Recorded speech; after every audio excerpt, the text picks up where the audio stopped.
क्योंकि क्वेश्चन इसमें बहुत ही सिलेक्टेड रखे हैं मैंने। कह रहा सदैव एक वचन में कौन सी संज्ञा रहती है, जरा बताएंगे सभी लोग कमेंट करके। क्वेश्चन क्या पूछ रहा है कि सदैव एक वचन में कौन सी संज्ञा रहती।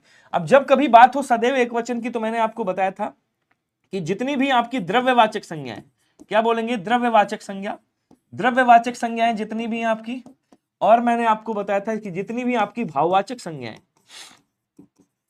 भाववाचक संज्ञा, वो सब क्या होती है, बोलो सर वो सब की सब सदैव एक वचन में आती है। साथ में जैसे कुछ शब्द हैं, जनता हो गया, और क्या बोलेंगे, ताश है, ठीक है ना, भीड़ है, भीड़, सहायता है, ऐसे शब्द, सहायता, या फिर आपसे पूछ लेगा वर्षा, या आपसे पूछ लेगा अग्नि, ऐसे शब्द जो होते हैं आपके, वो सब क्या होंगे, बोलो सर सब एक वचन में आएंगे। अर्थात यहाँ पे जो भाववाचक संज्ञा दी हुई है ये किस में आएगी, बोलो सर सदैव एक वचन में रहती है, ध्यान रखिएगा। बोलो क्लियर हुआ क्या सभी को। व्यक्तिवाचक भी एक उसमें रहती है एक वचन में, लेकिन ये सदैव एक वचन में नहीं है, इसको बदला जा सकता है, परिवर्तन कर सकते हो, व्यक्तिवाचक से जातिवाचक बना सकते हो, तो भाव आपकी बहुवचन बन जाएगी। मतलब यहां पे आपका परिवर्तन हो सकता है, लेकिन इसको बदला नहीं जा सकता है, ध्यान रखिएगा, ठीक है। क्वेश्चन कह रहा है कि निजवाचक सर्वनाम का प्रयोग किस वाक्य में हुआ है। तो निजवाचक सर्वनाम आप सबको पता है, खूब आपने रट लिया कि जब कोई करता कोई भी काम अपने द्वारा करता है, स्वयं के द्वारा करता है, वहां निजवाचक सर्वनाम होता है। कहीं भी आपको ऐसे शब्द मिल जाए, अपने आप, स्वयं, क्या मिलेगा, अपने आप मिल जाएगा, स्वयं मिलेगा, और क्या बोलेंगे, स्वतः मिल जाएगा, स्वतः, या फिर खुद मिल जाए, इसमें करता अपने द्वारा काम करता है। आप यहां बैठिए, यहां पे ये जो आप है ना, ये क्या है, बोलो सर ये मध्यम पुरुष में प्रयोग हुआ है। किसमें, इसको क्या बोलेंगे, मध्यम पुरुष। आप मतलब मध्यम पुरुष की बात कर रहे हैं। आप मेरी बात नहीं मानते, यहां भी आप क्या हो गया, मध्यम पुरुष में आ गया। वह आ जाएगा यहां पे, ये जो वह शब्द है ये किसमें है, अन्य पुरुष की बात कर रहा है, अन्य पुरुषवाचक सर्वनाम हो जाएगा। बचा कौन सा साहब, बचा आपका ये वाला, वह आप ही चला जाएगा। आप ही का मतलब क्या हो गया, अपने आप की बात कर रहा है। किसकी बात कर रहा है, अपने आप की बात कर रहा है। बी वाला आंसर क्या हो जाएगा आपका, राइट हो जाएगा। बी क्या है, बोल सर ये आपका निजवाचक सर्वनाम हो जाएगा, ध्यान रखिएगा। क्वेश्चन कह रहा है रवि को पीट दो, इस वाक्य में कौन सी क्रिया होगी, बताएंगे सभी लोग। रवि को पीट दो। अब देखो अवकाश बोधक में क्या होता है, मैंने आपको बताया था, ये जितनी भी क्रियाएं लिखी हुई हैं ये संयुक्त क्रिया है, ध्यान रखिएगा। कौन सी क्रिया है, बोलो सर ये संयुक्त क्रिया है। संयुक्त क्रिया क्या होती है साहब, संयुक्त क्रिया वो क्रिया होती है जिसमें दो या दो से अधिक क्रियाएं आपस में मिलकर के कोई क्रिया बनाती है, उसे संयुक्त क्रिया कहते हैं। जैसे आपने कहा पीट और दो, तो ये भी एक क्रिया हो गई और ये भी एक क्रिया हो गई। क्रिया कितनी हो गई, दो हो गई। दोनों अलग अलग क्रियाएं हैं। जब दो भिन्न भिन्न क्रियाएं आपस में मिलती हैं तो वो संयुक्त क्रिया का निर्माण करती हैं, और इनके 11 भेद होते हैं, याद रखिएगा। जैसे आपसे कह दिया अवकाश बोधक, समाप्ति बोधक, आरंभ बोधक और निश्चय बोधक। अब आपने कहा आवश्यकता, इसमें आवश्यक अवकाश बोधक में क्या होता है, जिसमें क्रिया ना हो पाए। जैसे आपने कहा विराट क्रिकेट या विराट मैच नहीं खेल पाया, विराट आज नहीं खेल पाया, नहीं खेल पाया, तो ये क्या हो गया, बोलो सर ये आपका अवकाश बोधक हो गया, कि जिसमें क्रिया नहीं होती। जैसे लक्ष्मण युद्ध नहीं जीत पाया, वह नहीं पढ़ पाया, ऐसे शब्द मिलेंगे। समाप्ति बोधक में जिसमें क्रिया की समाप्ति का बोध हो। और देखो हमेशा दो या दो से अधिक क्रिया होगी, खेल और पाया, देखो दो क्रिया है। आपने कहा मोहन खा चुका है, खा चुका है, तो यहां भी देखो क्या है, एक तो खा क्रिया है, एक चुका है क्रिया, ये समाप्ति बोधक हो गई। आरंभ बोधक में क्या होता है, जिसमें क्रिया स्टार्ट हो जाए। जैसे कहा आपने वर्षा होने लगी, वर्षा होने लगी, तो वर्षा होने लगी ये क्रिया क्या हो गई, आरंभ हो गई। और उसके बाद क्या कह रहा है, देखिएगा, उसके बाद कह रहा है कि भैया निश्चय बोधक में क्या होता है, जिसमें निश्चितता हो। जैसे आपने कहा कि वह गिर पड़ा, वह गिर पड़ा, वह गिर पड़ा, वह बोल पड़ा, ये सब क्या है, ये आपकी निश्चय बोधक की बात कर रहा है। अब आप कहोगे सर, अब आप कहोगे कि इसमें रवि को पीट दो, ये कौन सी होगी, आज्ञा बोधक होगी क्या। मैं कहा बिल्कुल, लेकिन यहां पे ये क्या होगी, रवि को पीट दो, आरंभ बोधक की बात कर रहा है। सी वाला आंसर क्या हो जाएगा आपका, राइट हो जाएगा। सभी लोग बोलेंगे क्या क्लियर हुआ सभी को, या कोई दिक्कत। चलिए आगे बढ़ेंगे। अगला क्वेश्चन कह रहा थोड़ी मलाई देना वाक्य में कौन सा विशेषण है, जरा बताएंगे। जल्दी जल्दी कमेंट करेंगे तो मैं भी स्पीड में चलूंगा, क्वेश्चन आज ज्यादा है, ठीक है, तो स्पीड में आंसर करिएगा सभी लोग। कह रहा है थोड़ी मलाई में, अब देखो यहाँ पे मलाई क्या है, बोलो सर द्रव्यवाचक संज्ञा की बात कर रहा है, इसकी विशेषता बता रहा है, तो ये क्या हो गई, बोलो सर विशेष्य हो गई। और क्या कह रहा है, मलाई को नाप और तौल रहा है, इसका मतलब मलाई कितनी है, बोलो सर थोड़ी है। निश्चित कोई यहाँ पे आपको वो नहीं बता रहा कितनी है, अनिश्चितता की बात कर रहा है, तो क्या बोलेंगे यहाँ पे, ये क्या हो जाएगा, परिमाणवाचक। अब परिमाणवाचक के दो भेद होते हैं, आपको पता है एक होता है निश्चय, एक होता है निश्चित, एक होता है अनिश्चित। तो कौन सा है? बोलो सर ये निश्चित होता है, एक अनिश्चित होता है। तो यहां पे कौन सा होगा? बोलो सर यहां पे आपका अनिश्चित परिमाणवाचक होगा, क्योंकि एग्जैक्ट वैल्यू नहीं बता रहा। क्लियर? चलिए जी, स्वागत है आपका। अगला कह रहा है गीता सबसे कुरूप है, इस वाक्य में विशेषण की कौन सी अवस्था है बताएंगे। आप सबको पता है जब बात होती है विशेषण की अवस्था की, क्या बोलेंगे? विशेषण की अवस्थाएं। विशेषण की अवस्थाएं की जब बात होती है तो कितनी अवस्थाएं होती हैं? बोल सर 3, मूलावस्था, उत्तरावस्था और उत्तमावस्था। विशेषण की कंपैरेटिव वैल्यू होती है, जो आपके इंग्लिश में आप पढ़ते हो ना, जिसमें कंपैरिजन किया जाता है कि यार तुलना की जाती है, तो ये तुलनात्मक वैल्यू होती है, ध्यान रखिएगा, जिसमें आपकी 3 अवस्थाएं होती हैं। अब आपने कह दिया सुंदर, ठीक है, ये क्या हो गया? बोलो सर ये मूलावस्था है विशेषण की। आपने कहा 2 में कुल तुलना करके आपने कहा से सुंदर, ये क्या हो गई? बोलो सर ये उत्तरावस्था हो गई। आपने सब में तुलना करके और बता दिया सबसे सुंदर, क्या बताया आपने? सबसे सुंदर, तो ये क्या हो गई? ये उत्तरावस्था हो गई, ये कोई अवस्था नहीं होती। एक तो ये बात हो गई। दूसरा एक शब्द आता है आपका, जैसे आपसे कह दिया भैया श्रेष्ठ शब्द दिया हुआ है, बताइएगा श्रेष्ठ का उत्तरावस्था क्या होगा? तो आपने यहां पे लिखना है श्रेष्ठ, और उसके बाद यहां से एक ता और एक रा उठाना है। ये ट्रिक बता रहा हूं, ऐसे लगा देना, ये तर बन जाएगा। क्या बनेगा? तर। तो ये क्या बन गया? श्रेष्ठतर उत्तरावस्था। और यहां से ता और मा उठा दो, आपने कहा श्रेष्ठ, और उसके बाद आपने क्या किया? यहां से ता और मा उठाया, ऐसे लिख दिया, ये क्या बन गई? उत्तमावस्था बन गई। क्लियर हुआ?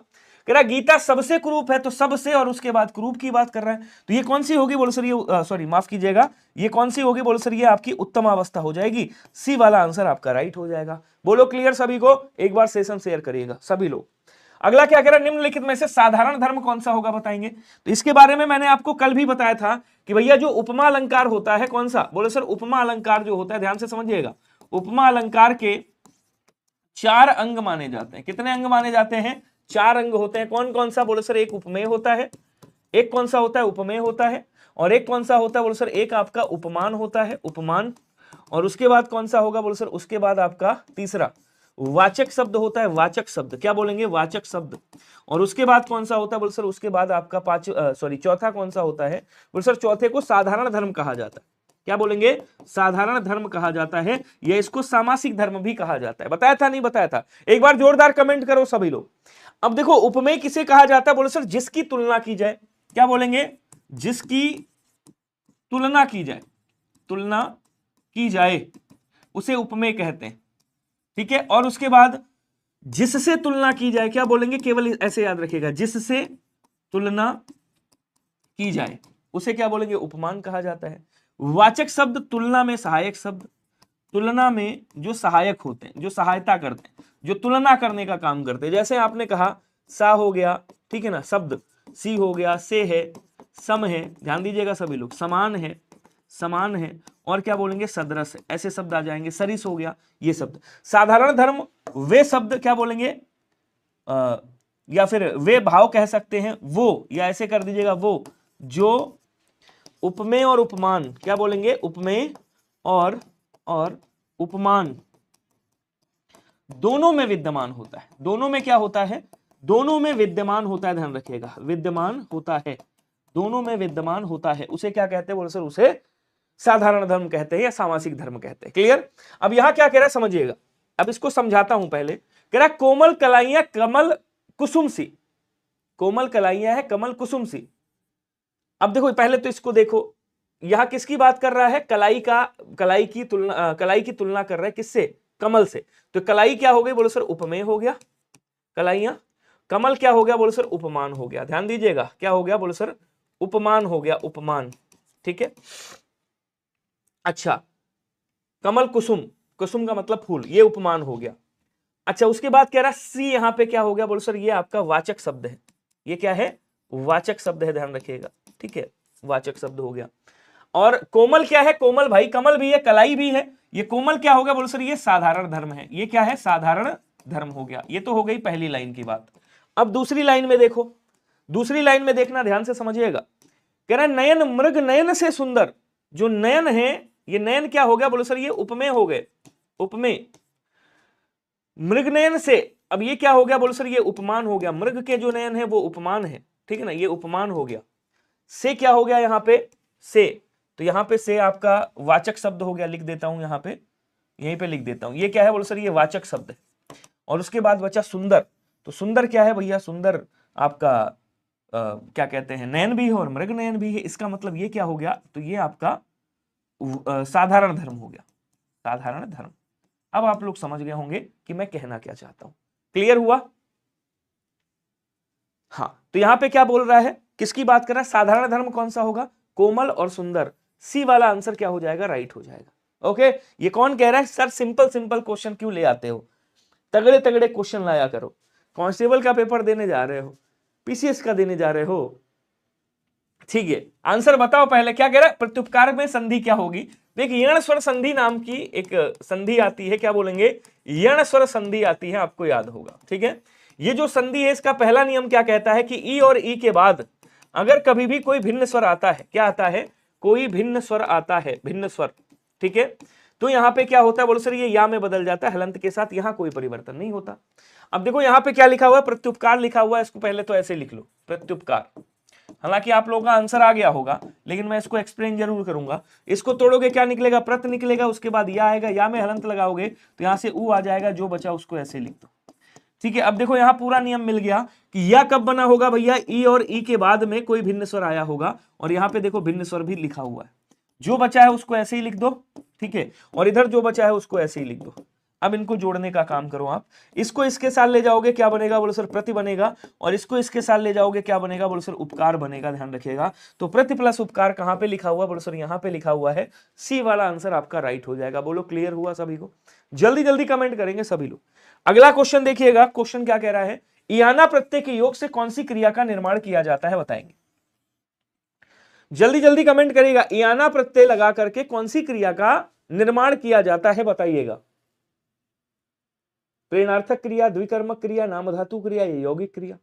नामधातु क्रिया क्या होती है, आपको पता होगा, जब कभी भी संज्ञा या सर्वनाम या फिर जो विशेषण शब्द होते हैं, जो विशेषण शब्द होते हैं, इनके साथ में जब कोई प्रत्यय लगाया जाता है, उसके बाद जो क्रिया बनती है, क्या बोलेंगे, उसके बाद जो क्रिया बनती है, उस क्रिया को क्या कहा जाता है, उस क्रिया को नामधातु क्रिया कहा जाता है, ठीक है। जैसे आपने कहा हाथ प्लस इयाना प्रत्यय लगाया आपने, तो ये क्या बन गया, हथियाना बन जाएगा, हथियाना, ठीक है, हथियाना बन जाएगा। तो ये कौन सी क्रिया हो गई बोलो सर, ये नामधातु क्रिया हो गई। ऑप्शन नंबर सी क्या हो जाएगा, राइट हो जाएगा। क्लियर हुआ सभी को, बहुत बढ़िया। नेक्स्ट देखिएगा, बैलगाड़ी शब्द में कौन सा समास होगा। चलो समास मैं बता देता हूं, इसका विग्रह आप बताइएगा। समास मैं बता देता हूं कौन सा होगा बोलो सर, यहां पे आपका कहां गया, तत्पुरुष समास हो जाएगा, ऑप्शन नंबर डी हो जाएगा। लेकिन आप सबसे मेरी रिक्वेस्ट है कि मुझे कमेंट करके इसका विग्रह बता दो क्या होगा, जल्दी से कमेंट करिएगा, इसका विग्रह क्या होगा। चलो मैं ऑप्शन भी दे देता हूं। ऑप्शन नंबर 1 क्या है, बैलों की गाड़ी, बैलों की गाड़ी, बैलों की गाड़ी मतलब संबंध तत्पुरुष। ऑप्शन नंबर 2, बैलों के द्वारा, बैलों के द्वारा चलने वाली गाड़ी, चलने वाली गाड़ी। जरा कमेंट करके बताइएगा कौन सा होगा, जल्दी जल्दी कमेंट करेंगे सभी लोग। हाँ थोड़ा सा स्पीड बढ़ा दो यार, शेयर वेयर कर दिया करो क्लास को। कई लोग कह रहे सर बैलों की गाड़ी होगी, तो मेरे भाई जहां भी आपने पढ़ा है बैलों की गाड़ी नहीं होता है, हमेशा याद रखिएगा बैलों के द्वारा चलने वाली गाड़ी होता है। कौन सा तत्पुरुष होगा, तो बोलो सर के द्वारा कर्ण तत्पुरुष निकलता है यहाँ पे। कौन सा तत्पुरुष, बोलो सर कर्ण तत्पुरुष यहाँ पे निकलता है, और आंसर क्या होगा, बोलो सर कर्ण तत्पुरुष हो जाएगा। Option number D is right हो जाएगा। अगला क्वेश्चन देखिएगा, बहुव्रीहि समास का उदाहरण इसमें से कौन सा होगा, बताइएगा। इसका जब विग्रह करेंगे क्या निकलेगा, बोलो सर रसोई के लिए घर, रसोई के लिए घर, ठीक है। इसका विग्रह करेंगे क्या निकलेगा, बोलो सर घोड़े पर सवार, घोड़े पर सवार। और इसका विग्रह करेंगे क्या निकलेगा, यथाविध मतलब विधि के अनुसार, विधि के अनुसार, ठीक है। और इसका जब विग्रह करेंगे तो क्या निकलेगा, बताइएगा कमेंट करके। तब तक मैं इसका पोस्टमार्टम करता हूं। के लिए संप्रदान तत्पुरुष, क्या बोलेंगे, संप्रदान तत्पुरुष हो जाएगा, ठीक है। पर यहां आ गया कौन सा होगा, बोलो सर अधिकरण तत्पुरुष होगा, अधिकरण तत्पुरुष हो जाएगा, ठीक है। उसके बाद क्या कह रहा है यहाँ पे, विधि के अनुसार, मतलब ये अव्ययी भाव समास हो गया, अव्ययी भाव समास। अब आपको बताना है पद्म नाम का विग्रह क्या होगा। तो सबसे इंपॉर्टेंट क्या है भैया, सबसे इंपॉर्टेंट तो इसका विग्रह है, ठीक है। तो क्या बोलेंगे, वह जिनके नाभि में क्या है, पद्म है। पद्म बोले तो कमल, पद्म बोले तो क्या कहेंगे सर, पद्म बोले तो कमल है। अर्थात कौन, अर्थात कौन कहेंगे सर, अर्थात विष्णु जी, अर्थात विष्णु जी। तो जहां तीसरा अर्थ प्रधान हो वहां पे क्या होता है, वहां पे आपका बहुव्रीहि समास होता है, ध्यान रखिएगा। अगला क्वेश्चन देखेंगे, कह रहा धरती ने खिलाए हैं ज्वलंत लाल लाल, पंक्ति में कौन सा अलंकार होगा, बताइएगा। जल्दी जल्दी कमेंट करो भैया सभी लोग। खुशबू जी, ओम पाठक जी, निशा जी हैं, गंगा जी हैं, गंगा जी आर्टिस्ट आरटी जी हैं, जीना है, हंस के जियो भाई साहब हैं, माही राठौड़ जी हैं, सभी लोग कमेंट करेगा। पुनरुक्ति प्रकाश अलंकार, अनुप्रास अलंकार, मानवीकरण अलंकार या उत्प्रेक्षा अलंकार, कौन सा अलंकार होगा? थोड़ा सा स्पीड में कमेंट करेगा प्लीज। बहुत बढ़िया, क्या बोलेंगे, धरती ने खिलाया ज्वलंत लाल लाल। आप देख रहे होगे यहां पे क्या है, बोलो सर लाल शब्द आया है, और यहां पे भी क्या है, बोलो सर लाल शब्द आया है, ठीक है। अब देखो, वैसे यहां पे लाल का मतलब क्या हो गया, बोलो सर यहां पे लाल का मतलब लाल रत्न की बात कर रहा है, और एक लाल का मतलब क्या हो गया, लाल पुत्र की बात कर रहा है। तो जब शब्दों की आवृत्ति हो और अर्थ अलग अलग हो तो वहां क्या होता है, बोलो सर वहां पे यमक अलंकार होता है। कौन सा अलंकार होगा, बोलो सर यमक अलंकार होता है। लेकिन ऑप्शन में आपको यमक अलंकार नहीं दिया हुआ है, और जब यमक अलंकार नहीं दिया हुआ है तो क्या बोलेंगे, हमेशा याद रखेगा यहां पे एक शब्द की क्या हो रही है, पुनः धन उक्ति हो रही है, अर्थात पुनरुक्ति हो रही है। तो जब शब्द की पुनरुक्ति हो तो वहां क्या होता है, पुनरुक्ति प्रकाश अलंकार होता है। लेकिन देखो, पुनरुक्ति का मतलब हो गया पुनः धन उक्ति, लेकिन प्रकाश का मतलब क्या हो गया, प्रकाश डाला जा रहा है किसी विशेष बात पर। तो यहां किस पर प्रकाश डाला जा रहा है, धरती ने खिलाए हैं ज्वलंत लाल लाल। एक लाल का मतलब रत्न खिलाए हैं, और एक लाल का मतलब पुत्र रत्न खिलाए, तो ये पुत्र रत्न हो गया। तो ये स्पेशल प्रकाश डाला गया, इसलिए इसको क्या बोलेंगे, पुनरुक्ति प्रकाश अलंकार बोलेंगे। अनुप्रास अलंकार में क्या होता है, वर्णों की आवृत्ति होती है। मानवीकरण अलंकार में क्या होता है, बोलो सर जहां पे मानव के क्रियाकलाप निर्जीव चीजों में रोपित किए जाते हैं। फूल हंसे कलियां मुस्काई, सागर के ऊपर नाच नाच लहरी करती हैं मधुर गान, सुना है नहीं सुना है आप, ये आपके हो गए मानवीकरण अलंकार हो गया। अच्छा, उत्प्रेक्षा अलंकार की ट्रिक मैं बता चुका हूं, क्या आ जाए, कहीं पे मनु आ जाए, मानो आ जाए, मानो आ जाए, जनु आ जाए, जानो आ जाए, जनु जानो, ऐसे शब्द आपको मिल जाए। जनु जानो, जनहु आ जाए, जनहु आ जाए, या फिर मनहु आ जाए, ऐसे शब्द जहां भी आपको मिल जाए वहां क्या होगा, वहां उत्प्रेक्षा अलंकार। उत्प्रेक्षा का मतलब कल्पना हो रही। क्वेश्चन कह रहा निम्नलिखित शब्द में प्रेरणार्थक क्रिया कौन सी होगी, जरा बताइएगा। तो प्रेरणार्थक क्रिया वो क्रिया होती है जिसमें कर्ता खुद काम ना करके किसी और से कराता है। लेकिन इसके भी दो भेद होते हैं मेरे भाई, ध्यान रखिएगा। एक कौन सा होता है, प्रथम प्रेरणार्थक, और दूसरा कौन सा होता है, बोलो सर द्वितीय प्रेरणार्थक। प्रथम प्रेरणार्थक में कर्ता खुद शामिल होता है, जैसे आपने कहा जगना क्या है, मूल क्रिया है, ठीक है। आपने कह दिया जगाना, ये क्या हो गई, प्रथम प्रेरणार्थक, और आपने कह दिया जगवाना, ये क्या हो गई, बोलो सर द्वितीय प्रेरणार्थक, ठीक है। जैसे आपने कहा दौड़ना क्या है, तो बोलो सर दौड़ना मूल क्रिया है।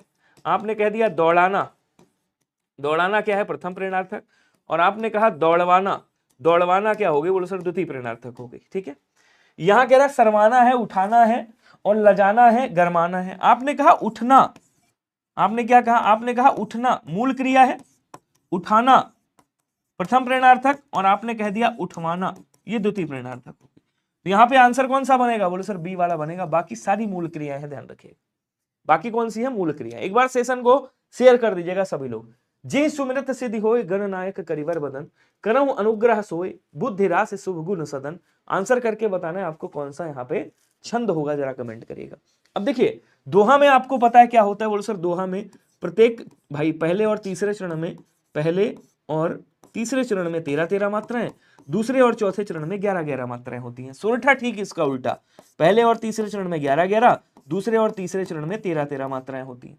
बरवे का मतलब 12 हो गया, पहले और तीसरे चरण में 12-12 मात्राएं, दूसरे और चौथे चरण में 7-7 मात्राएं। रोला में क्या होता है, रोला में आपकी 24 मात्राएं होती हैं, याद रखिएगा। कितनी मात्राएं होगी, बोले सर इसमें 24 मात्राएं होती है, सममात्रिक छंद है आपका।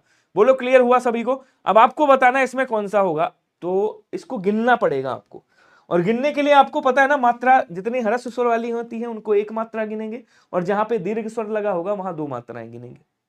देखो यहां ह्रस्व लगा है 1 2 3 4 5 6 7 8, 8 और 2 कितना हो गया, 8 2 10। फिर से गिनूं क्या एक बार, 1 2 3 4 5 6 7 8 9 10।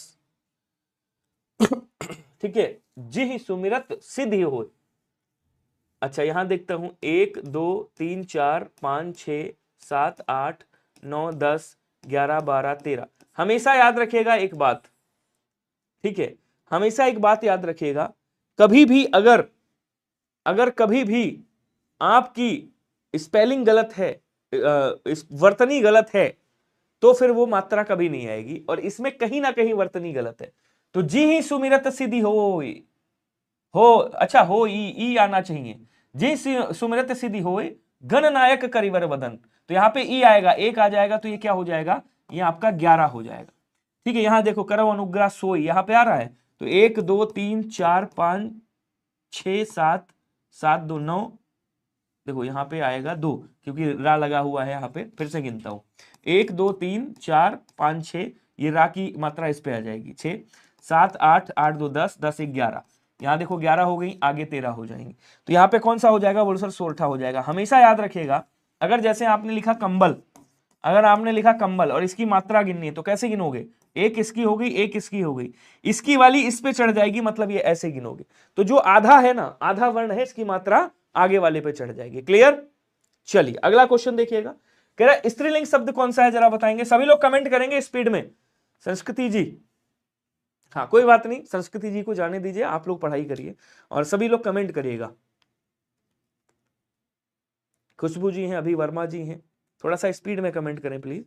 कह रहा रियासत है, दिन है, राष्ट्र है, राज्य है, तो क्या कहोगे, दिन ढल गया, राष्ट्र भैया चला गया, और राज्य भी बढ़ता गया। ये तीनों के तीनों क्या है, बोलो सर, ये तीनों के तीनों पुल्लिंग हैं। रियासत क्या है, बोलो सर, रियासत आपका स्त्रीलिंग शब्द है, ऑप्शन नंबर ए राइट हो जाएगा। क्वेश्चन करा किंचित तत्सम का तद्भव क्या होगा, कोई बताएगा? चलिए कमेंट करेंगे। थोड़ा को क्या बोलते हैं, बोलो सर, थोड़ा का स्तोक होता है। क्या कहेंगे, थोड़ा का तत्सम क्या होता है, कहेंगे सर थोड़ा का तत्सम स्तोक होता है, याद रखिएगा। ठीक है, हाँ। उसके बाद कह रहा है यहां पे किंचित का क्या हो जाएगा, तो बोलो सर किंचित का कुछ होता है, ऑप्शन नंबर ए क्या हो जाएगा आपका, राइट हो जाएगा। ठीक है, चलिए तद्भव कह रहा है, ये तत्सम है, ये तद्भव हो गया आपका। अगला कह रहा है निम्नलिखित में से कौन सा शब्द पुल्लिंग है, जरा बताएंगे। सभी लोग कमेंट करिएगा। कपट है, सुंदरता है, और क्या है, मूर्खता है, निंद्रा है। इसमें से पुल्लिंग शब्द आपको छांटना है। तो आप क्या कहोगे, सुंदरता बढ़ रही है, मूर्खता हो रही है, निद्रा आ रही है, मतलब ये तीनों के तीनों शब्द क्या हो गए, ये तीनों के तीनों शब्द स्त्रीलिंग है आपके। बचा कौन सा साहब, कपट। कपट क्या हो जाएगा, बोले सर कपट पुल्लिंग हो जाएगा, कपट किया जा रहा है, ऑप्शन नंबर ए राइट हो जाएगा। इनमें से किस छंद में प्रथम और अंतिम जो शब्द होता है वो आपका समान होता है, बताइएगा। जल्दी जल्दी कमेंट करेंगे सभी लोग, स्पीड में कमेंट कर दो। आपने सुना होगा एक विषम छंद, आपने क्या सुना होगा, विषम मात्रिक छंद एक होता है, विषम मात्रिक छंद। विषम मात्रिक छंद में कितने चरण होते हैं, बोलो सर 6 चरण होते हैं, ये अपवाद होता है। ठीक है, तो आपको कुछ से याद रखना है, मैंने आपको ट्रिक भी बताई थी। कुछ से क्या होगा, बोले सर कुंडलिया हो जाएगा कु से, और छा से क्या होगा, बोले सर छा से छप्पय हो जाएगा। ठीक है, कुंडलिया 2 से मिलकर के बनता है, किससे, दोहा प्लस रोला से मिलकर के बनता है, दोहा प्लस रोला से। और जो छप्पय है वो किससे मिलकर के बनता है, रोला प्लस उल्लाला से मिलकर बनता है, ध्यान रखिएगा। ठीक है, जो कुंडलिया आपका होता है, ध्यान देंगे सभी लोग, जो आपका कुंडलिया होता है ना, कुंडलिया का जो प्रथम वर्ण है और जो अंतिम पद है वो कैसा होता है, समान होता है। तो यहां पे आंसर कौन सा बन जाएगा, बोलो सर आंसर आपका बी वाला क्या बन जाएगा, राइट बन जाएगा, ध्यान रखिएगा। अगला क्वेश्चन देखिएगा, कह रहा निम्नलिखित में से स्त्रीलिंग शब्द कौन सा होगा, बताएंगे। स्त्रीलिंग की बात कर रहा है, लिपि है, विद्रोह है, बलशाली है और दाता है। स्त्रीलिंग कौन सा होगा, बताइएगा। सभी लोग कमेंट करेंगे, सभी जितने लोग भी हैं स्पीड में कमेंट करिएगा। काजल जी, सरिता वर्मा जी, कीर्ति तिवारी जी, और विशाल मौर्य भाई साहब हैं, माही राठौर हैं, सुषमा मिश्रा हैं, आनंद कुमार जी हैं, वन मैन आर्मी हैं। जल्दी जल्दी आंसर करेंगे सभी लोग, बहुत बढ़िया, शानदार। तो क्या बोलेंगे, लिपि आपका स्त्रीलिंग है, बाकी सबके सब क्या है, तीनों के तीनों ये आपके पुल्लिंग शब्द हैं, याद रखिएगा, पुल्लिंग शब्द हैं, याद रखेंगे सभी लोग। क्लियर? नेक्स्ट देखिएगा, निम्नलिखित में से कौन सा अप्राणीवाची, किसकी बात कर रहा है, अप्राणीवाची पुल्लिंग संज्ञा का कौन सा उदाहरण है? अरावली है, बेटा है, कौवा है, मेंढक है। जल्दी जल्दी कमेंट करिए। अब देखो जल्दी से आंसर करके बताएंगे आप लोग। बहुत बढ़िया, खुशबू जी, निशा जी और वन मैन आर्मी सरिता, सभी लोग कमेंट करो, एक बार सेशन को शेयर कर दो सभी लोग। क्या बोलेंगे? बहुत बढ़िया। अब देखो ये जो तीनों हैं आपके, ये क्या है? प्राणीवाची है। प्राणीवाची समझ रहे हो? सजीव हैं, प्राणीवाची। इनका स्त्रीलिंग बनाओगे तो भाई बेटा का क्या हो जाएगा? बेटी। कौवा का क्या हो जाएगा? बोलो सर मादा कौवा, मादा कौवा बनाना पड़ेगा। और मेंढक का क्या हो जाएगा? बोलो सर मेंढक का मेंढकी हो जाएगा। ठीक है, लेकिन बचा कौन सा? अरावली पर्वत। ये क्या है? आपका पुल्लिंग शब्द है, अप्राणीवाची है, ध्यान रखिएगा। रोहन ने धोबी को कपड़े दिए, वाक्य में कौन सा कारक होगा बताएंगे? जल्दी जल्दी कमेंट कर दो भैया। तो आपको पता है कर्म कारक में को विभक्ति आती है, अपादान कारक में से विभक्ति आती है, अलगाव की स्थिति में, तुलना करने की स्थिति में, सीखने की स्थिति में।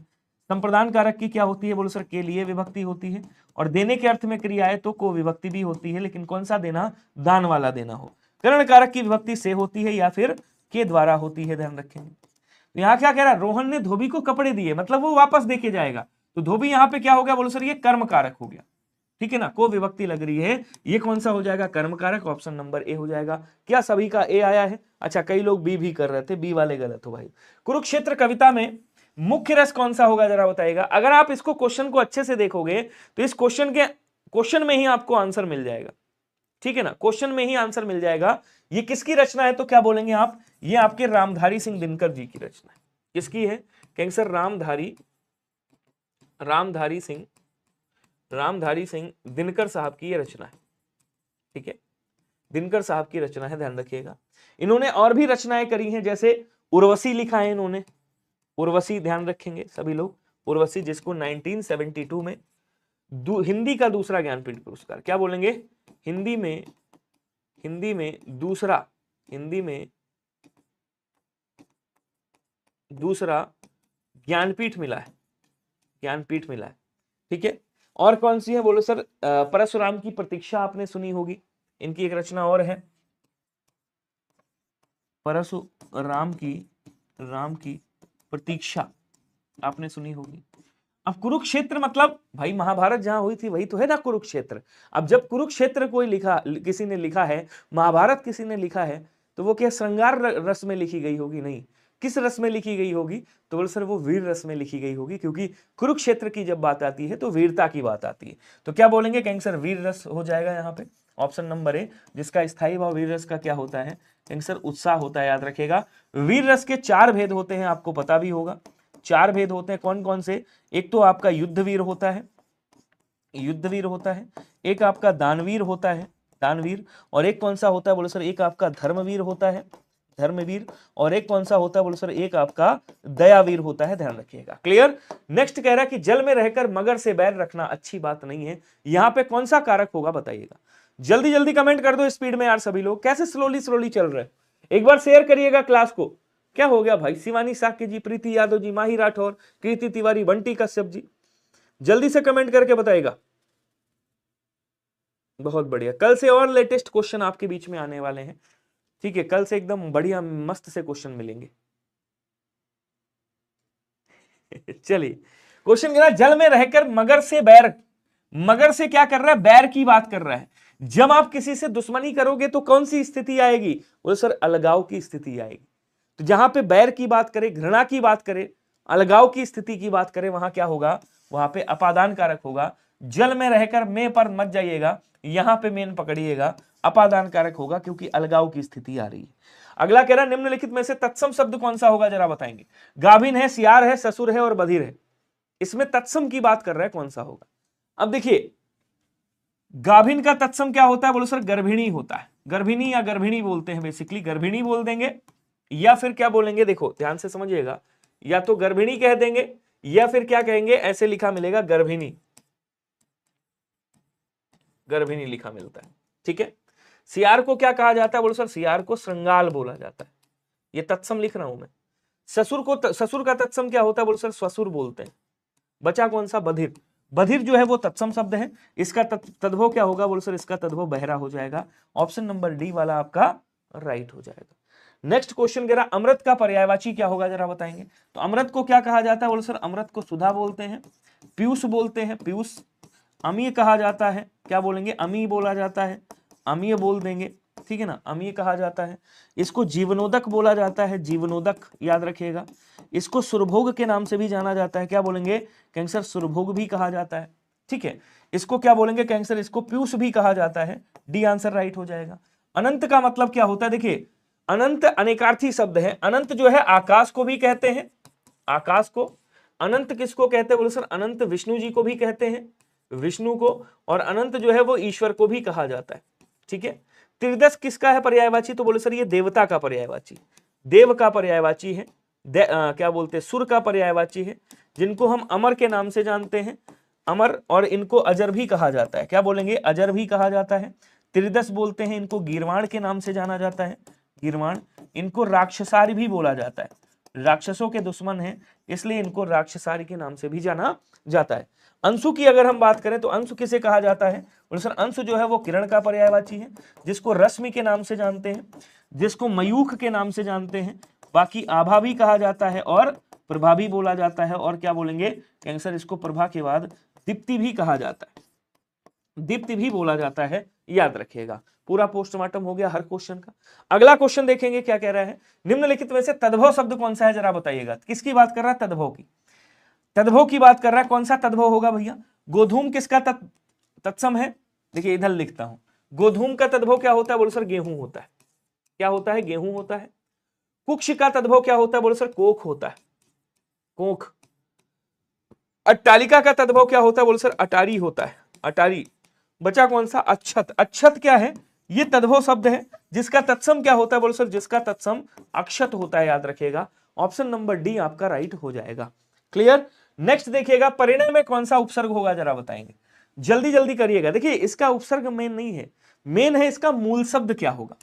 कोई मुझे बताए मूल शब्द क्या होगा, जरा बताइएगा, कमेंट करेंगे सभी लोग।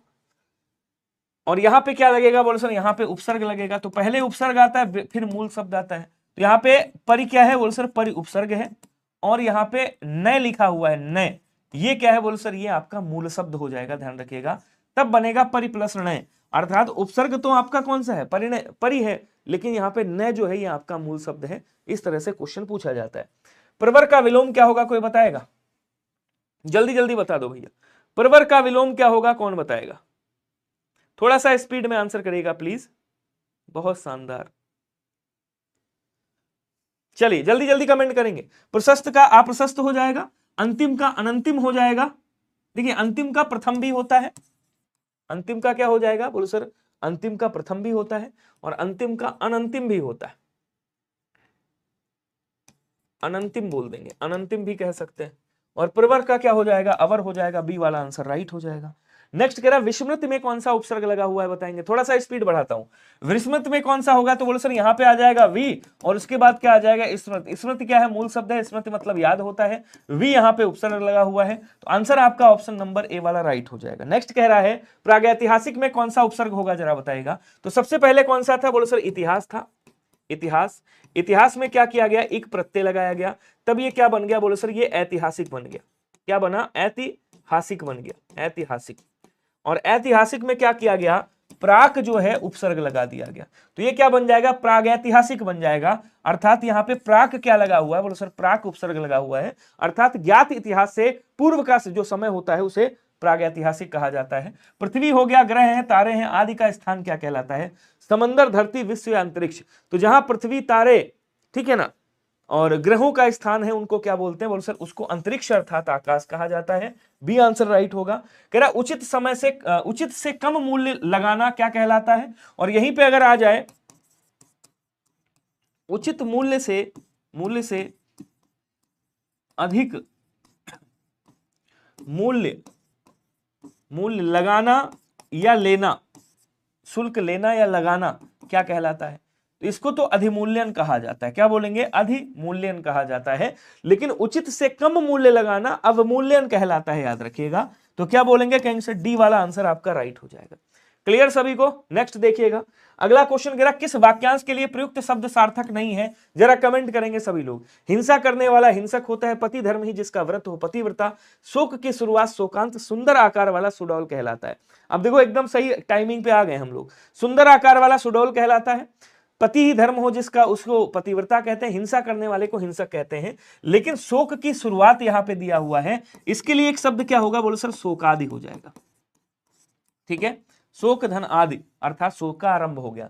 शोकांत का मतलब क्या होता है, बोलो सर शोक का अंत। क्या कहेंगे, शोक का अंत शोकांत कहलाता है, ध्यान रखिएगा।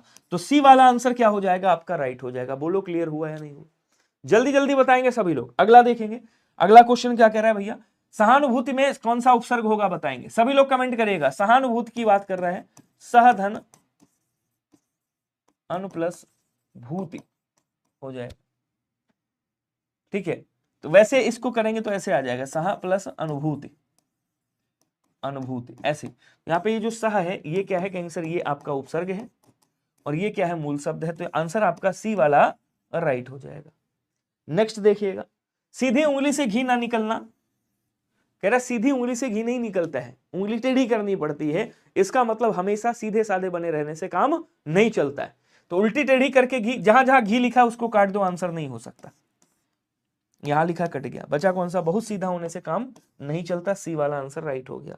नेक्स्ट क्वेश्चन देखिएगा, पिता ने समझाया कि सदा सत्य बोलना चाहिए, यह वाक्य कौन सा उदाहरण है, आप लोग बताओगे मैं नहीं बताऊंगा। इसका आंसर आप लोग बताओगे, मैं कतई नहीं बताऊंगा। सभी लोग कमेंट करो यार स्पीड में, थोड़ा सा स्पीड बढ़ा दो ना प्लीज। हाँ थोड़ा स्पीड बढ़ा दीजिए सभी के सभी। बाकी दिख रहे हैं ना प्रॉपर तरीके से, आवाज आवाज आ रही है। आंसर करते रहिए। शिवानी साक्य जी, माही राठौड़ जी, और कौन है भाई, आरती शर्मा जी हैं, अंकिता यादव जी हैं, काजल जी हैं, मुकेश हैं, राजधानी हैं, प्रीति हैं। क्या बोलेंगे, पिता ने समझाया कि सदा सत्य बोलो। यहाँ पे ये जो की आ गया हमने पकड़ लिया, कौन सा होगा, मिश्र वाक्य होगा। मिश्र वाक्य में मैंने आपको बताया कहीं भी की मिल जाए, क्यों की मिल जाए बीच में, ठीक है ना, जो सो, जो सो, जब तब ऐसे शब्द मिल जाए, जब तब क्या मिल जाए, जब तब ऐसे शब्द मिले, आपका हमेशा मिश्र वाक्य होता है। क्वेश्चन कह रहा जीवन और साहित्य का घोर संबंध है, जीवन और साहित्य का घोर संबंध है, यहां पे इसका शुद्ध रूप क्या होगा बताइएगा। देखिए घोर तो अंधेरा होता है, अगर कहते घोर अंधेरा है तब क्या हो गया, सही बात होगी। तो यहाँ पे घोर जो है ये नहीं आएगा। अब क्या आएगा, निकट संबंध है, घनिष्ठ संबंध है। यहाँ दो शब्द आ सकते हैं, या तो आप कह सकते हो घनिष्ठ संबंध है, घनिष्ठ कह सकते हो, या आप अभिन्न संबंध भी कह सकते हो, तब भी चल जाएगा, अभिन्न कह सकते हो। तो अभिन्न तो दिया नहीं है, फिर क्या दिया है, बोलो सर घनिष्ठ दिया होगा। तो जीवन और साहित्य का घनिष्ठ, निकट नहीं होगा, पास नहीं होगा, परस्पर नहीं होगा, बी वाला आंसर क्या हो जाएगा, राइट हो जाएगा। तो दो शब्द आ सकते हैं, एक घनिष्ठ आ सकता है, एक अभिन्न आ सकता है। अगला कह रहा कि भैया निम्न में से कौन सा वाक्य कृतवाच्य वाला है, जरा बताइएगा। अब कृतवाच्य के लिए दो कंडीशन मैंने आपको बताई थी, एक तो कर्ता के साथ में क्या लगेगा, ने विभक्ति है, अगर जहां भी कर्ता के साथ ने विभक्ति है हमेशा कृतवाच्य होगा। दूसरी कंडीशन क्या, कि कर्ता अगर विभक्ति रहित है, कर्ता कैसा है भैया, विभक्ति रहित है। तो अगर कर्ता विभक्ति रहित है तब क्या होगा, तब भी आपका कृतवाच्य होगा। आ जाओ देखते हैं, सुधा रो रही है, सुधा क्या है, देखो कर्ता है, कर्ता के साथ कोई विभक्ति नहीं लगी है, तो सुधा रो रही है, इसका मतलब ये कृतवाच्य हो गया। ऑप्शन नंबर ए आपका राइट हो गया। क्या सभी का ए आया था? अच्छा कई लोग सी कर रहे थे, जैसे अंकिता यादव हैं, और हाँ अंकिता यादव जी सी पे डटी हैं, विशाल यादव जी बी पे डटे हुए हैं, यादव जी लोग सब बी पे और सी पे डटे हुए हैं। अब समझो दूसरी कंडीशन आपको मैं बता देता हूं, दूसरी आपका कौन सा होता है, कर्मवाच्य। लाओ इसके बारे में भी थोड़ा सा समझा ही देता हूं, अच्छा क्वेश्चन है। देखिए कर्मवाच्य भी दो कंडीशन होती हैं। पहली कंडीशन क्या, वाक्य में कर्ता होगा, अगर कर्ता है तो कर्ता के साथ या तो से विभक्ति लगेगी या के द्वारा विभक्ति लगेगी, उसके बाद कर्म होगा और उसके बाद क्या होगी, क्रिया होगी।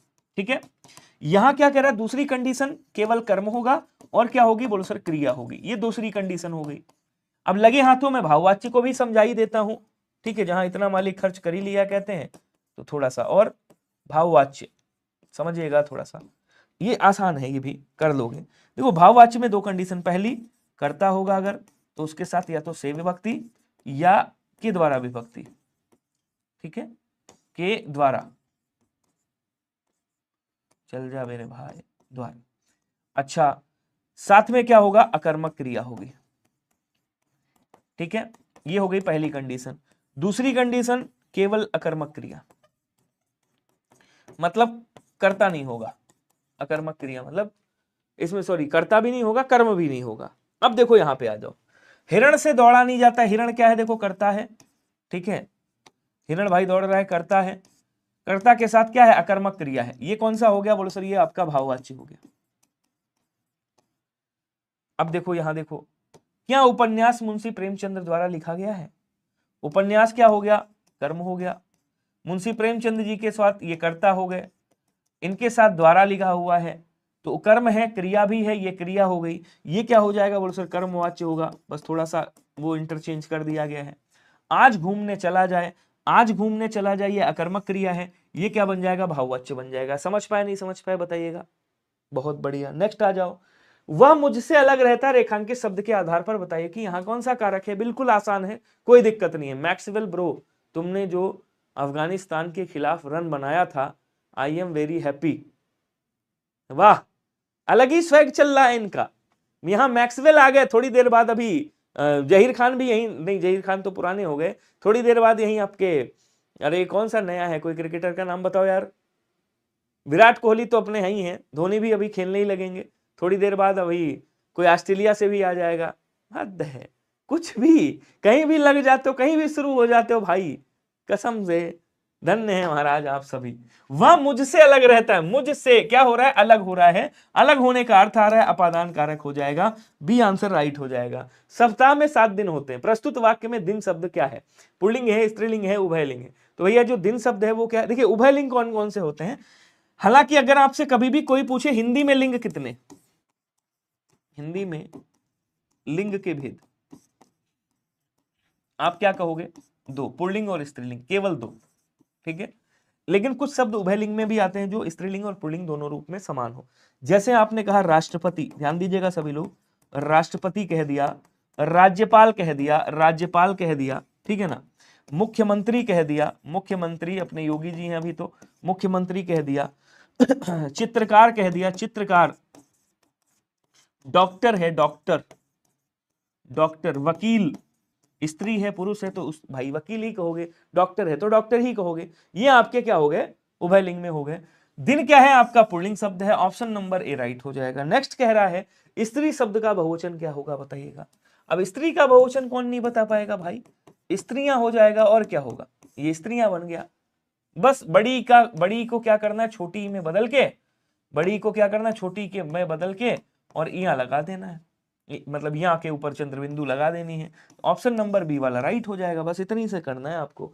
सीता सो रही थी, कह रहा कौन सा वाक्य में काल होगा जरा बताएगा। ये भूतकाल लिखे हुए हैं सारे के सारे, तो जो भूतकाल होते हैं ना, भूतकाल, भूतकाल के कितने भेद, भूतकाल के 6 भेद, 4 लिखे 2 मैं लिख देता हूं।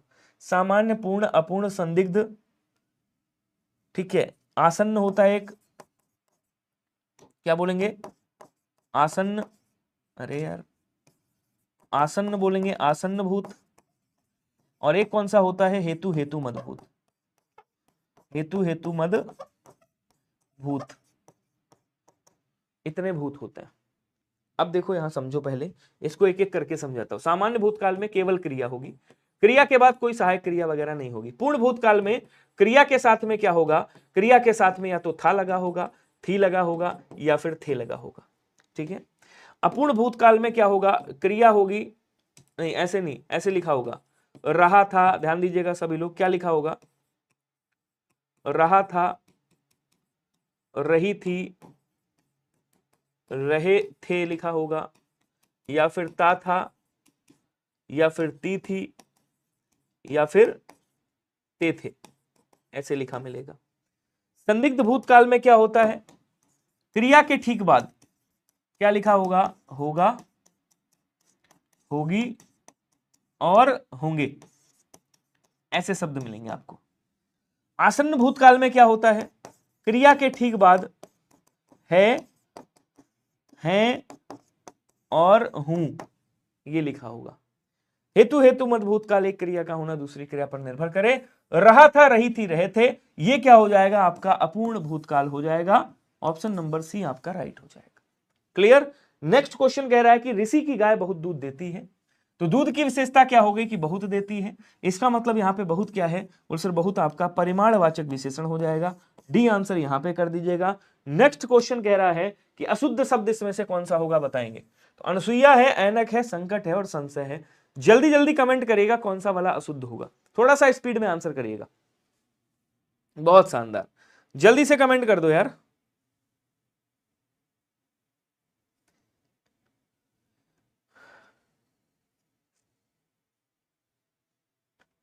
बताएगा, अशुद्ध की बात कर रहा है। हाँ आएगी तो आऊंगी। अनसुईया सही लिखा हुआ है, एक शब्द आता है असूया, असूया ऐसे लिखते हैं। ऐनक सही लिखा हुआ है, संशय भी सही लिखा हुआ है, लेकिन संकट गलत लिखा हुआ है। ठीक है, संकट में ऐसे लिखते हैं संकट अनुस्वार के साथ। ठीक है, संकट में ना नहीं लगेगा। बोलो क्लियर हुआ सभी को। नेक्स्ट क्वेश्चन देखिएगा, हिंदी को विकास प्रदान करने वाली भाषा कौन सी है, जिसने हिंदी को विकास प्रदान किया हो। इसका सीक्वेंस तो मैंने कई बार बताया आपको, पूरा पूर्णतया समझिएगा। सबसे पहले कौन सी, वैदिक संस्कृत। वैदिक संस्कृत के बाद कौन सी, लौकिक संस्कृत। ये कब आई, ये तब आई जब पाणिनि साहब का अष्टाध्यायी आ गया था। अष्टाध्यायी के बाद आपकी कौन सी संस्कृत आ गई थी, लौकिक संस्कृत आई थी। लौकिक संस्कृत के बाद आपकी आती है पाली भाषा। इसको क्या कहते हैं, इसको प्रथम प्राकृत, प्रथम प्राकृत कहते हैं, प्लस प्रथम देश भाषा कहते हैं, प्रथम देश भाषा। ठीक है, उसके बाद आती है आपकी प्राकृत भाषा। इसको द्वितीय प्राकृत नाम दिया जाता है। क्या बोलेंगे, द्वितीय प्राकृत कहा जाता है। देखिए सीक्वेंस जरूर याद रखिएगा, जो चीजें लिख रहे हो ध्यान से समझिएगा। फिर आती है आपकी अपभ्रंश। अपभ्रंश को क्या कहा जाता है, तृतीय प्राकृत कहा जाता है। क्या बोलेंगे, तृतीय प्राकृत कहा जाता है। ठीक है, उसके बाद आपकी कौन सी आती है, उसके बाद आती है आपकी हिंदी। तो हिंदी को विकास किससे मिल रहा है, अपभ्रंश से मिल रहा है। इसका मतलब डी वाला आंसर क्या होगा आपका, राइट होगा। लेकिन सीक्वेंस भी आपको याद रखना है। ठीक है, हाँ इस बार की भैंस पानी जाएगी, रेडी रहो। अच्छा इस बार भैंस पानी में जाएगी। इनमें मदिरा का पर्यायवाची नहीं है, कौन सा नहीं है जरा बताएगा। अब मदिरा को क्या कहा जाता है साहब, मदिरा को हाला बोलते हैं, शराब बोलते हैं, शराब, सुरा बोला जाता है, सुरा। ठीक है, हाला भी बोलते हैं, शराब। अच्छा, मद्य भी कहा जाता है, आपने सुना भी होगा, यहाँ मद्यपान करना निषेध है, तो ऐसे मद्य भी लिखा होता है, मद्य बोल देते हैं। इसको वारुणी के नाम से जाना जाता है। क्या बोलेंगे, वारुणी कहा जाता है। इसको मधु भी कहा जाता है, मधु भी बोलते हैं, लेकिन इसको अमी नहीं कहते। अमी किसको कहते हैं साहब, अमी कहते हैं अमृत को, और अमृत का पर्यायवाची अभी मैंने लिखा हुआ है।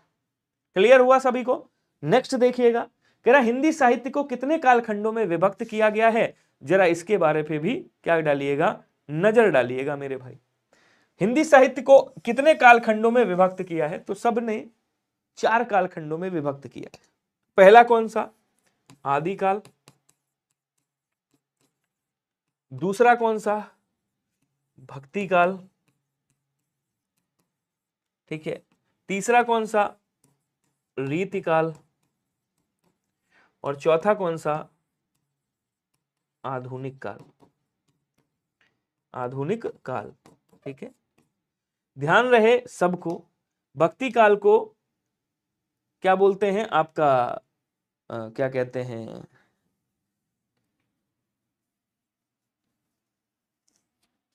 इसका एक नाम और है, क्या बोलते हैं जरा कमेंट करके बताएगा। भक्ति काल को किस नाम से जाना जाता है, और रीति काल को और किस नाम से जाना जाता है, कमेंट करेंगे सभी लोग।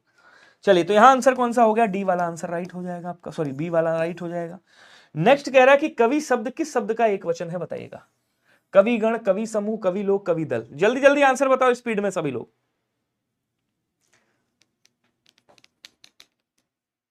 आदिकाल को नहीं, राम भक्ति, कृष्ण भक्ति, स्वर्ण युग भक्ति काल, ये तो अलग चीज हो गए, ये तो नाम दिए गए हैं। राम भक्ति तो भक्ति काल में ही आया है, 2 पार्ट में डिवाइड किया गया है, सगुण काव्य धारा, निर्गुण काव्य धारा। सगुण काव्य धारा में राम भक्ति, कृष्ण भक्ति, और आपके निर्गुण काव्य धारा में ज्ञानाश्रयी शाखा और प्रेमाश्रयी शाखा हो गए, वो चीज अलग। चलिए, एक को मध्यकाल, एक को उत्तर मध्यकाल कहा गया, तो कवि का क्या हो जाएगा, बोलो सर कविगण हो जाएगा, ऑप्शन नंबर ए राइट होगा।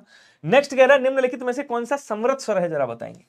समृत स्वर की बात कर रहा है, अगर आपकी इजाजत हो तो इसका मैं पोस्टमार्टम करना चाहता हूं, क्योंकि क्वेश्चन बहुत अच्छा सा है। देखिए, कभी भी आपसे पूछे मुंह खुलने के आधार पे, मुंह खुलने के आधार पर स्वर का वर्गीकरण किया जाता है। कितने पार्ट में, 2 पार्ट में। पहला कौन सा, पहला हम बोलते हैं क्या, पहले को बोलते हैं विवृत स्वर। समझिएगा, ये बहुत इंपॉर्टेंट होता है, एसआई वगैरह में खूब पूछता है, और अगर जूनियर असिस्टेंट दे रहे हो उसमें भी पूछेगा। विवृत होता है, एक आपका अर्धविवृत होता है, अर्धविवृत, ठीक है। एक आपका कौन सा होता है, बोलो सर एक आपका समृत होता है, समृत स्वर, और एक कौन सा होता है, बोलो सर एक आपका अर्ध समृत होता है, अर्ध समृत, ठीक है, अर्ध समृत स्वर। अब ध्यान दीजिएगा, थोड़ा सा फोकस करेंगे सभी लोग, कैमरामैन फोकस करो। अब देखो, विवृत में जिसमें मुंह पूरा खुल जाए, आपने बोला आ, ये क्या हो गया, बोलो सर विवृत हो गया। अर्धविवृत में जो आपके बड़े वाले संयुक्त स्वर हैं और छोटा, तो छोटा यहां पे आ जाएगा, और जो बड़े संयुक्त स्वर हैं आपके ए और अ, वो कहां आ जाएंगे, अर्धसंवृत में आ जाएंगे, तो सॉरी अर्धविवृत में आ जाएंगे। उसके बाद जो छोटे वाले संयुक्त स्वर बचे ए और ओ, वो कहां आ जाएंगे, वो अर्धसंवृत में आ जाएंगे। फिर जो बचे, आपने कहा ई, ऐ, उ, ये किस में आ गए, समृत में आ गए। यहां क्या कह रहा है भैया, निम्नलिखित में से कौन सा स्वर समृत स्वर है, तो यहाँ पे ई आप देख रहे हो, ये क्या है, समृत स्वर है। सी वाला आंसर राइट होगा। क्या सभी का सी आया है? चलिए अगला क्वेश्चन देखिएगा। क्वेश्चन कह रहा किस वाक्य में संबंधवाचक सर्वनाम है, बताइएगा। संबंधवाचक सर्वनाम, मैं अपना काम स्वयं करता हूं, वह स्वतः संभल गया, ये दोनों में क्या हो जाएगा, देखो यहां स्वतः आ गया है, यहां स्वयं आ गया है, इन दोनों में क्या होगा, बोलो सर इन दोनों में निजवाचक सर्वनाम। बोलो हाँ या ना, जल्दी से बताओ हाँ या ना, कहोगे बिल्कुल सही। उसके बाद कह रहा कोई कुछ भी कहे हमें क्या, तो कोई और कुछ, ये क्या होगा, बोलो सर ये अनिश्चित, अनिश्चयवाचक, क्या बोलेंगे, अनिश्चय वाचक सर्वनाम। जिसे भी देखता है, जिसे भी देखता हूं वही व्यस्त है, तो जिसे वही, ये क्या हो गया, ये आपका संबंधवाचक हो गया। और ये रहा आपके लिए प्यारा सा सुंदर सा होमवर्क। कमेंट में मुझे होमवर्क करके बताइएगा गायक का सही संधि विच्छेद क्या होगा। आपको एक तरीका मैं बता देता हूं, यहां पे अयादी स्वर संधि का उदाहरण है, सॉरी, अयादी स्वर संधि का पहला नियम क्या कहता है कि कभी भी ए और ए के बाद, ठीक है, कोई भी भिन्न स्वर आता है, क्या आता है, भिन्न स्वर का योग होता है। यहां तो कोई परिवर्तन नहीं होगा, ये ए में बदलेगा और ये किस में बदलेगा, आय में बदलेगा। ये इसका नियम है। मुझे कमेंट करके सभी लोग होमवर्क में बताइएगा इसका सही आंसर क्या होगा, मैं सबका इंतजार करूंगा, ठीक है।